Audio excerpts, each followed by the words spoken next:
ನಮಸ್ತೆ. ನಮಸ್ತೆ. ಅಂಶು ಅಶೋಕ್ ಹೆಗಡೆ. ಸಬ್ಜೆಕ್ಟ್ ಹೇಳು, ಇವತ್ತಿಂದು ಏನು ಮಾತಾಡೋದು? ಓಕೆ, ಸಿ ಓಕೆ, ಒಂದು ಎಕ್ಸಾಂಪಲ್ ತಗೊಳ್ಳೋಣ. ಓಕೆ, ಇದೊಂದು ಕೇಸ್ ಸ್ಟಡಿ ಇತ್ತು ನನ್ನ ಹತ್ರ. ನಾನು ರಿಸರ್ಚ್ ಮಾಡೋ ಟೈಮಲ್ಲಿ ದಿಸ್ ಅಪಿಯರ್ಸ್ ಟು ಮಿ. ಆಮೇಲೆ ನನಗೂ ಸುಮಾರು ಯೋಚನೆ ಮಾಡಿದೆ ಈ ಸಬ್ಜೆಕ್ಟ್ ಮೇಲೆ. ಈಗ say suppose husband is fully working, ಗಂಡ ಕೆಲಸ ಮಾಡೋದು, and wife is a homemaker. Okay, house wife, ಮನೆ ಕೆಲಸ, ಇದು ಹೋಮ್ ಮೇಕರ್ ಅವರು. ಸೊ ಹೋಮ್ ಮೇಕರ್ ಅಂತಂತಂದ್ರೆ ಅವ್ರದ್ದೇ ಆದಂತ ಅವ್ರಿಗೆ ಏನು ಒಂದು ದುಡಿಮೆ ಅಂತ ಏನು ಇರಲ್ಲ. ಕರೆಕ್ಟಾ? ಲೈಕ್ ಸೊ ಲೇಟರ್ ಸ್ಟೇಜಸ್ ಅಲ್ಲಿ ವೆನ್ ಶಿ ನೀಡ್ಸ್ ಸಮಥಿಂಗ್, ಈಗ ಸಣ್ಣ ಪುಟ್ಟ ಎವ್ರಿ ಡೇ ಬೇಸಿಸ್ ಅಲ್ಲಿ ಆಗಲಿ ಅಥವಾ ಲೈಕ್ ಏನೋ ತಿಂಗಳ ಬೇಸಿಸ್ ಅಲ್ಲಿ ಆಗಲಿ ಅವ್ರಿಗೆ ಏನಂತ ಒಂದು ಪಾಕೆಟ್ ಮನಿ ತರ ಆ ಥರ ಏನಾದರೂ ಕೊಟ್ಟರೆ ಅವ್ರು ಅದರಲ್ಲಿ ಮ್ಯಾನೇಜ್ ಮಾಡ್ಕೊಳ್ಳೋದು ಅವ್ರು ಕಲ್ತ್ಕೋತಾರೆ. ಈಗ ಕೆಲವೊಂದು ಕೇಸಸ್ ಅಲ್ಲಿ ಏನಾಗಿದೆ ಅಂತಂತಂದ್ರೆ husband don't give one bulk amount to wife. ಒಂದು ಬಲ್ಕ್ ಅಮೌಂಟ್ ಅಂತ ಕೊಟ್ಟಿರಲ್ಲ, ನಿನ್ನ ಖರ್ಚಿಗೆ ಇದು ಅಂತ ಹೇಳ್ಕೊಂಡು. ಆ ಸಂದರ್ಭದಲ್ಲಿ ಏನಾಗತ್ತಂದ್ರೆ ಪ್ರತಿ ಸಲ when wife wants to take something, ಏನೋ ಅವ್ರು ಪರ್ಚೇಸ್ ಮಾಡ್ಕೋಬೇಕು, ಕೇಳಬೇಕು. ಸೊ ಆ ಇದ ಸಂದರ್ಭದಲ್ಲಿ ಏನಾಗತ್ತಂದ್ರೆ ಕೆಲವೊಂದು ಕೇಸಸ್ ಅಲ್ಲಿ ಹಸ್ಬೆಂಡ್ಸ್ ಆರ್ ಓಕೆ, ಆಯ್ತು ತಗೋ ಅಂತ ಹೇಳ್ಬಿಟ್ಟು ಇಮಿಡಿಯೇಟ್ಲಿ ದೇ ಗಿವ್ ಆಫ್. ನನ್ನ ಹತ್ರ ಬಂದಿದ್ದು ಕೇಸ್ ಸ್ಟಡಿದಲ್ಲಿ ಏನಾಗತ್ತಂತಂದ್ರೆ ಅವರು ಏನ್ ಮಾಡ್ತಿದ್ರು ಅಂದ್ರೆ ಎನಿ ಟೈಮ್ ವೈಫ್, ಈಗ ನಾನೇ ನಿಮ್ಮ ಹತ್ರ ಬಂದ್ಬಿಟ್ಟು ನನಗಿದು ಬೇಕು, ನನಗಿದನ್ನ ಕೊಡಿಸಿ ಅಥವಾ ನೀವು ಇದಕ್ಕೆ ದುಡ್ಡು ಕೊಡಿ ಅಂತ ನಾನು ಕೇಳಿದಾಗ ನೀವು ಇಮಿಡಿಯೇಟ್ಲಿ ಕೊಟ್ರೆ ಫೈನ್, ಆಯ್ತು, go and do the stuff. ಈಗ ನೀವು ಈಗ ನನ್ನ ಹತ್ರ ಇಲ್ಲ, ನಾಳೆ ಕೊಡ್ತೀನಿ, ನಾಳೆ ನಿಮ್ಮ ಹತ್ರ ಮತ್ತೆ ಕೇಳಿದಾಗ ಏನು ಅಷ್ಟು ಅರ್ಜೆಂಟು ನಿನಗೆ, ಇನ್ನೊಂದು ದಿವಸ ತಗೊಳ್ಳೋಣ, ಅಂಥದ್ದೇನಿದೆ ಅದರಲ್ಲಿ ಅಂತ ಹೇಳ್ಕೊಂಡು ನೀವು ಆ ಒಂದು ಇದನ್ನ ಪೋಸ್ಟ್ಪೋನ್ ಮಾಡ್ತಾನೆ ಇರ್ತೀರಾ ಅಥವಾ ಅವಾಯ್ಡ್ ಮಾಡ್ತಾನೆ ಇರ್ತೀರಾ. ಆ ಟೈಮಲ್ಲಿ ವೈಫ್ಗೆ ಏನು ಅನ್ನಿಸ್ತು ಅಂದರೆ for everything I have to ask him, ನಾನು ಅವ್ರಿಗೆ ಕೇಳಬೇಕು. ಈ ಸಂದರ್ಭದಲ್ಲಿ she wanted to you know tell him in a different way. So ಆ ಕೇಸಲ್ಲಿ ಏನಾಗಿತ್ತು ಅಂದರೆ it's very good. In fact sometimes we have to go that level.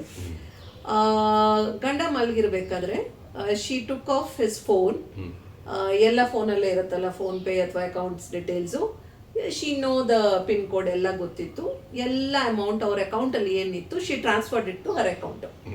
ಅವ್ರ ಅಕೌಂಟಲ್ಲಿ ಟ್ರಾನ್ಸ್ಫರ್ ಮಾಡಿಕೊಂಡು morning when he wakes up he sees his balance is 0. And ಗೊತ್ತಾಗುತ್ತೆ, okay ಈ ಅಕೌಂಟಿಗೆ ಟ್ರಾನ್ಸ್ಫರ್ ಆಗಿದೆ, ಯಾಕೆ ನೀನು ಎಲ್ಲದೂ ನಿನ್ನ ಅಕೌಂಟಿಗೆ ಟ್ರಾನ್ಸ್ಫರ್ ಮಾಡಿಕೊಂಡೆ, ಏನಾಯಿತು? ಸೊ ಶಿ ಟೆಲ್ಸ್, ಇದು ಬರೀ 24 hours ಮಾತ್ರ ನಾನು ನನ್ನ ಹತ್ರ ಇಟ್ಕೊತೀನಿ, ಆಮೇಲೆ after 24 hours I will transfer it to you. ಹಾಗಾದ್ರೆ ನಾನು ಇವತ್ತು ಆಫೀಸ್ಗೆ ಹೇಗೆ ಹೋಗ್ಲಿ, ನಂದು ಖರ್ಚುಗಳೆಲ್ಲ ಹೆಂಗೆ ಮಾಡಲಿ? ನಿಮಗೆ ಈಗ ಎಲ್ಲ ಕಡೆ UPI ಇದೆಯಲ್ಲ, UPI ಇರೋದ್ರಿಂದ ನನಗೆ ನೀವು ಇದು ಕಳಿಸಿ, ಸ್ಕ್ರೀನ್ಶಾಟ್ ಕಳಿಸಿ, ನಾನು ನಿಮಗೆ ಟ್ರಾನ್ಸ್ಫರ್ ಮಾಡ್ತೀನಿ. ಓಕೆ ಆಯಿತು ಅಂತ ಹೇಳಿ, ಸರಿ ಅದೇನು ಮಾಡ್ತೀಯ ಮಾಡು, ಈಗ ನಾನು ಹೆಂಗೆ ಹೋಗ್ಲಿ? ಆಯಿತು, ನೀವು ಹೋಗಿ ಕ್ಯಾಬಲ್ಲಿ ಹೋಗ್ತೀರಾ ಅಥವಾ ಪೆಟ್ರೋಲಿಗೆ ಬೇಕಾ, ಪೆಟ್ರೋಲ್ ಬಂಕ್ ಹೋಗ್ಬಿಟ್ಟು ಪೆಟ್ರೋಲ್ ಹಾಕ್ಸ್ಬಿಟ್ಟು ನನಗೆ ಸ್ಕ್ಯಾನರ್ ಕಳಿಸಿ, ನಾನು ಹಾಕ್ತೀನಿ ಅಂತ ಹೇಳಿ. ಸೊ ಈ ಥರದ್ದು ಇಡೀ ದಿನ ನಡೆಯುತ್ತೆ. For small things also. YONO ಅವ್ನು ಏನಾದರೂ ಒಂದು ಕಾಫಿ ಕುಡಿಯೋಕೆ ಹೋದಾಗನು ಎಷ್ಟಾಗಿದೆ ಬಿಲ್ ಅಷ್ಟು ಮಾತ್ರ ಕಳಿಸಿ, ನೀನು ಹಾಕೋ ಒಂದು 500 ರೂಪಾಯಿ, ಹಂಗೆ ಹಾಕಲ್ಲ, ಏನಾಗಿದೆ ಅದನ್ನು ಸ್ಕ್ಯಾನರ್ ಕಳಿಸಿ ನಾನು ಹಾಕ್ತೀನಿ ಅಂತ. ಆ ಒಂದು ಇದರಲ್ಲಿ ಆ ಮನೆಗೆ ಬಂದಿದ ತಕ್ಷಣ ಅವನು ಎಷ್ಟು ಫ್ರಸ್ಟ್ರೇಟೆಡ್ ಆಗಿರ್ತಾನೆ ಗಂಡ ಅಂದ್ರೆ, ನೀನ್ ಯಾಕೆ ಇದನ್ನ ಮಾಡಿದೆ, ನೀನು ಹಿಂಗೆ ಮಾಡಕೂಡ್ದು ಅಂತ ಹೇಳಿ. ನಿಮಗೆ ಒಂದು 12 hours ಅಲ್ಲೇನೆ ನಿಮಗೆ ಇದನ್ನ ತಡ್ಕೊಳಕ್ ಆಗ್ಲಿಲ್ಲ. Okay, I am being married to you from 5-6 years now. ನೀವು ಪ್ರತಿ ಸಲನೂ ನನ್ಗೇನಾದ್ರೂ ಕೊಡಬೇಕು ಅಂತಂದ್ರೆ ಎಷ್ಟು ಸತಾಯಿಸ್ಬಿಟ್ಟು ಕೊಡ್ತೀರಾ? ಓಕೆ, ಸೊ ನನಗೆ ಅದು ಹೇಗೆ ಫೀಲ್ ಆಗ್ತಾ ಇರುತ್ತೆ, ಈಗ ಗೊತ್ತಾಯ್ತಾ ನಿಮಗೆ ಅಂತ ಹೇಳಿ. ಅಫ್ಕೋರ್ಸ್ ಅವನಿಗೆ ಒಂಥರ ಇದು, ಅವನಿಗೆ ಅವನ ಮೇಲೆ ಒಂಥರ ಶೇಮ್ ಆಗೋ ಥರ ಆಗೋಗುತ್ತೆ. Oh, I kept my wife waiting for small little things also like this. ಇದು ನಾನು ಮಾಡಿರೋದು ಸರಿ ಇಲ್ಲ ಅಂತ ಹೇಳಿ ಬಂದು ಹೇಳಿ, ಇಲ್ಲ ನೀನು ಹೇಳ್ತಾ ಇರೋದು ಸರಿನೇ, ಇನ್ನು ಮೇಲೆ ಅವಳಂದು ನೀವೇ ಲೆಕ್ಕಾಚಾರ ಹಾಕೊಳ್ಳಿ, ಇದು ಎಲ್ಲದಕ್ಕೂ ನಾನು ಮಾಡ್ತಿರೋ ಕೆಲಸಕ್ಕೆ ನೀವು ಎಲ್ಲದಕ್ಕೂ ಕೆಲಸದವಳು ಇಟ್ಕೊಂಡ್ರೆ ನಿಮಗೆ ತಿಂಗ್ಳಕ್ಕೆ ಎಷ್ಟಾಗತ್ತೆ?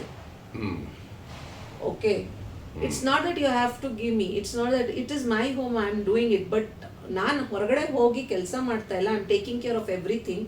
ನಾನು ನಿಮ್ಮ ಪೇರೆಂಟ್ಸ್ನು ನೋಡ್ಕೊತೀನಿ, ನಿಮ್ಮನ್ನು ನೋಡ್ಕೊತೀನಿ, ನಿಮ್ಗೆ ಏನು ಕೊರತೆ ಆಗಬಾರ್ದು, ಮನೇಲಿ ಎಲ್ಲ ಸುರ್ಲಿತವಾಗಿ ನಡಿಬೇಕು ಅಂತ ಎಲ್ಲದೂ ಮಾಡ್ಕೋತಾ ಇದ್ದೀನಿ. ಬಟ್ ನನಗೆ ಬೇಕಾಗಿರೋ ಟೈಮಿಗೆ ಸಿಗಲ್ಲ. So the moral of this story is, see your companion, your partner is not your slave. ಆಯಿತಾ?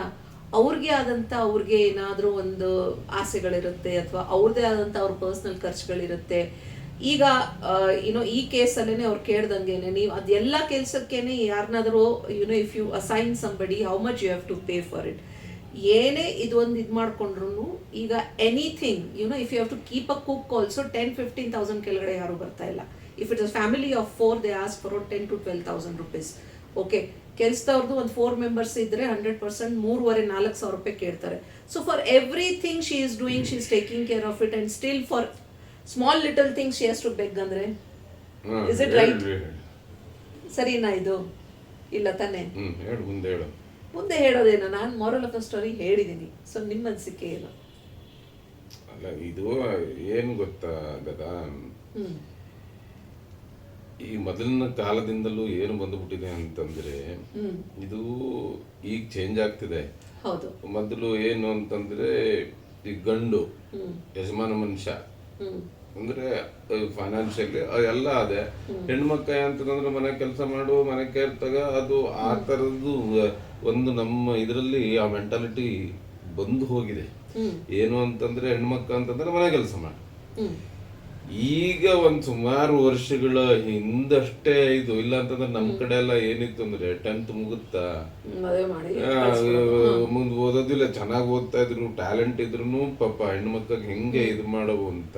ಅದು ಮೊದ್ಲಿಂದನೂ ಅದು ಏನಕ್ಕಂತನೂ ಗೊತ್ತಿಲ್ಲ. ಹೆಣ್ಣು ಮಕ್ಕ ಆರ್ಥಿಕವಾಗಿ ಸ್ವತಂತ್ರ ಆಗೋದು ಅವಕ್ಕೆ ಇಷ್ಟ ಆಯ್ತಿರ್ಲಿ, ಅಥವಾ ಮನೆ ಕೆಲಸ ಅವು ತುಂಬಾ ನೀಟಾಗಿ ಮಾಡ್ಕೊಂಡು ಹೋಗ್ತಾ ಅನ್ನೋ ದೃಷ್ಟಿಯಿಂದನೋ, ಅಥವಾ ಅವ್ರ ಮೇಲೆ ವಿಶ್ವಾಸ ಇದೆ. ಈ ಗಂಡು ಮಕ್ಳ ಮೇಲೆ ಈ ಜವಾಬ್ದಾರಿ ಹಾಕಿದ್ರೆ ಮನೆ ಕೆಲಸ ಇರುತ್ತೆ, ತಾಳತಂತರಿತಿಲ್ಲ ಅಂತ ನಮ್ಮ ಕಡೆ ಏನು ಹೇಳ್ತಾರೆ. ಆತರ ಒಟ್ಟು ಟೋಟಲಿ ಏನು ಗೊತ್ತಾ, ಈಗ ಗಂಡು ಮಕ್ಕಳದ್ದೇ ಹೇಳಿದೆ. ಈ ಕೆಲವೊಂದು ಫ್ಯಾಮಿಲಿಯಲ್ಲಿ, ಕುಟುಂಬದಲ್ಲಿ ಗಂಡು ಮಕ್ಕ ಕಡಿಮೆ ದುಡಿತಾ, ಹೆಣ್ಮಕ್ಕ ಜಾಸ್ತಿ ದುಡಿತಾ, ಅಂದ್ರೆ ಬೇರೆ ಕಡೆ ಈ ಕೆಲ್ಸಕ್ಕೆ ಹೋದಾಗ. ನನ್ನ ಒಂದು ಫೈನಲ್ ಎಂತದ್ದು ಅಂತಂದ್ರೆ, ಇತ್ತಿತ್ತಲಾಗಿನ ಇದರಲ್ಲಿ ಈ ತರದ್ದು ಮೆಂಟಾಲಿಟಿ ಇದೆ.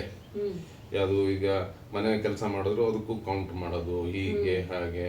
ಅದು ಗಂಡು ಮಕ್ಳನ್ನೂ ಮಾಡ್ತಾರೆ, ಹೆಣ್ಮಕ್ಳನ್ನೂ ಮಾಡ್ತಾರೆ. ನಾನೇನು ಹೆಣ್ಮಕ್ಕ ಮಾತ್ರ ಮಾಡ್ತಾರೆ ಈ ತರ, ಅಥವಾ ಗಂಡು ಮಕ್ಳು ಟೋಟಲಿ ಏನು ಅಂತಂದ್ರೆ, ಸಂಸಾರ ಅಂತ ಬಂದಾಗ ಆ ಪರಸ್ಪರ ಹೊಂದಾಣಿಕೆ, ಪರಸ್ಪರ ಆ ಗೌರವ ಕೊಡುವಂಥದ್ದು ತಿಳಿತಾವ. ಮನೆ ಕೆಲಸ ಮಾಡುತ್ತ ಅಂತ ಏನೂ ಇದಿಲ್ಲ, ಕೆಲಸದವ್ರ ತರ ಅಲ್ಲ. ಅವು ಸ್ವಾಭಿಮಾನದಲ್ಲಿ ಬದುಕಬೇಕು. ನಮ್ಮ ಕೈಲಿ ಏನು ಕೋಟಿ ಕೊಡಕ್ ಆಗದೆ ಇದ್ರು, ಈಗ ನನ್ನ ಹತ್ರನೇ ಒಂದ್ 10 ರೂಪಾಯಿ ಇದ್ರೆ, ಒಂದ್ 3 ರೂಪಾಯಿ ತಗ, ಅದು ನೀನ್ ಕೇಳಿ ಕೊಡೋದ್ರಲ್ಲ, ಎಂತಾರು ನಿನಗೂ ಖರ್ಚಿಗೆ ಬೇಕಾಗ್ತು ಅಂತ ಇದು. ಬಟ್ ಎಷ್ಟೋ ಸರಿ ಇದರಿಂದ ಹೇಗಿದೆ ಅಂತ ಒಂದ್ ಹೇಳ್ತೀನಿ, ಅವು ಅಷ್ಟು ದುಡ್ಡನ್ನು ಖರ್ಚು ಮಾಡಲ್ಲ. ಈಗ ನೀನೇನ ನಾನು ಎಷ್ಟೋ ಸರಿ ಕೊಟ್ಟಾಗ್ಲೂ ಖರ್ಚು ಮಾಡಿಲ್ಲ, ಕೇಳದಾಗ ಇಲ್ಲ ಅಂತ ಹೇಳ್ತೀಯ ಏನಾರು ಇದಿದ್ದಾಗ. ಬಟ್ ಯಾವುದೋ ಒಂದು ಕಷ್ಟದ ಮೊಮೆಂಟ್ ಅಲ್ಲಿ ನೀನೇ ಎಷ್ಟೋ ಸರಿ ಕೊಟ್ಟಿದ್ದೂ ಇದೆ. ಇದು ಒಂಥರ ಬ್ಯಾಂಕ್ ಇದ್ದಂಗೆ ವಾಪಸ್ ಕೊಟ್ಟಿದ್ದೂ ಇದೆ. ನೀನು ಎಷ್ಟೋ ಸರಿ ಕಷ್ಟದಲ್ಲಿ ಇದ್ದಾಗ, ದದಾ ನಾನು ಕೂಡಿಟ್ಟಿದ್ದೆ, ಅವಾಗಿಲ್ಲ ಇಲ್ಲ ಅಂತಂದಾಗ ಬಹುಶಃ ನಿನಗೆ ಬೇಜಾರಾಗಿರ್ಬಹುದು. ಹಿಂಗೆ ಆ ಕೂಡಿಟ್ಟು ಅದು ಯಾರಿಗೋಸ್ಕರ ಮಾಡ್ತಾಳೆ ಹೆಂಡತಿ? ತನ್ನ ಸಂಸಾರಕ್ಕೆ ಮಾಡ್ತಾಳೆ. ಗೊತ್ತಾಯ್ತಾ? ಹಾಗಾಗಿ ಈ ಪಾಯಿಂಟ್ ಏನು ಇವತ್ತು ಮಾತಾಡಿದೆ, ನನಗೆ ಇದು ಸಮಂಜಸ ಅನಿಸ್ತು. ವೀಕ್ಷಕರಿಗೆ ಏನು ಅನಿಸ್ತು ಅಂತ ನನಗೆ ಗೊತ್ತಿಲ್ಲ. ಅದ್ರ ಬಗ್ಗೆ ನಿಮ್ದು ಈ ವಿಷಯದ ಬಗ್ಗೆ ನಿಮ್ಮ ಅನಿಸಿಕೆ ಏನಿದೆ, please do let us know in the comment box.